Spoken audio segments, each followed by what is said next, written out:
Itu pemirsa warta nulunggaran masih kakait karena corona atau COVID-19 teh ya. Ieu mah Persib Bandung nembe wae ngarilis ayana salah saurang pamainna anu positif katarajang COVID-19. Kiwari eta pamain Persib teh keur ngalakonan isolasi mandiri. Petugas gabungan polisi, TNI, Satpol PP, BPBD jeung Dinas Kesehatan Kuningan Jawa Barat ngeureunkeun mobil pribadi jeung panumpang travel anu ngaliwat di perbatasan Kuningan Cirebon.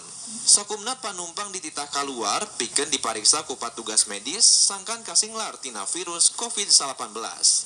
Patugas mariksa panumpang ti Jakarta, Bekasi, Bogor jeung Karawang anu rek mulang ka lemburna ka Kuningan pikeun antisipasi penyebaran virus corona. Hiji-hiji penumpang dipariksa suhu awakna ku patugas medis.